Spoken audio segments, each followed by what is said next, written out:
une fois qu'on a pris l'information dans notre fichier de configuration qui nous montre que la base de données s'appelle BD UGB News. Donc ici, sans trop tarder, qu'est-ce que nous ferons?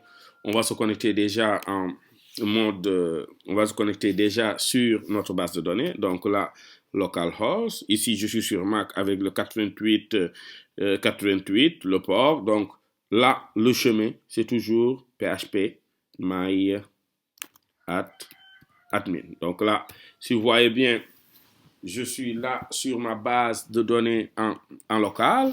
Donc ici, la base de données s'appelait déjà BD, base de données UGB News. Le voici. Donc là, pour conforter les dires, toujours, on peut revenir ici dans notre fichier qui avait été ouvert ici. Et là, le nom de la base de données s'appelle BG UGB News.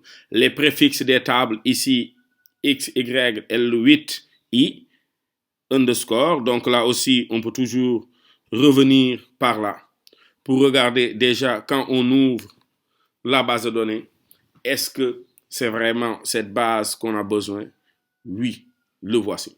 Donc, la suite, c'est d'exporter déjà cette base de données. Pour exporter la base de données, il suffit tout juste de la sélectionner. Ici, c'est la base BD News qui est sélectionnée. Donc là, je clique sur exporter.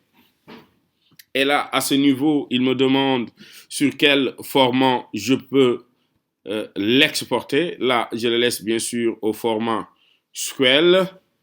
Là, j'ai la possibilité bien sûr de personnaliser, d'afficher toutes les options ou pas. Mais d'habitude, celle qui est choisie par là n'est pas mal. Il ne me reste plus qu'à exécuter. De façon très simple, 3 actions à faire. On sélectionne la base de données. On va dans exporter. On choisit le format SQL et là, on exécute. Et la base de données, bien sûr, va se charger suivant l'environnement de téléchargement. Maintenant, s'il vous arrive que dans un environnement comme celui du Macintosh et que vous voyez que réellement, au lieu de l'exporter au format zippé, il l'amène sous ce format d'écriture, pas de panique. Chose très simple, il suffit tout juste de venir dans le fichier, de faire un fameux contrôle A. Là, ici, tout est sélectionné. On fait le fameux CTRL-C ou commande C, comme on est sur Mac. On revient sur un éditeur simple, n'importe lequel. On crée un nouveau fichier. Pour ceux qui sont sur Mac, vous le collez, CTRL-V ou commande V. L'essentiel ici, c'est que le fichier qu'on doit enregistrer doit avoir l'extension .sql.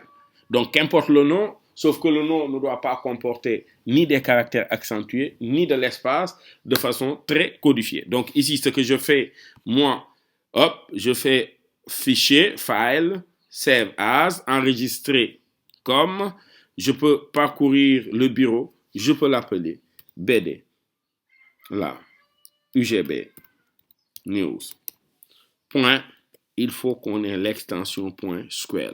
Parce que sans l'extension .sql, la base de données ne sera pas reconnue comme une base de données. C'est bon? Donc là, on l'enregistre.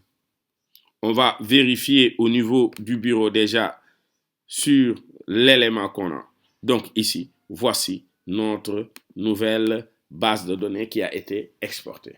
En moins de 3 clics, on a pu exporter notre base de données.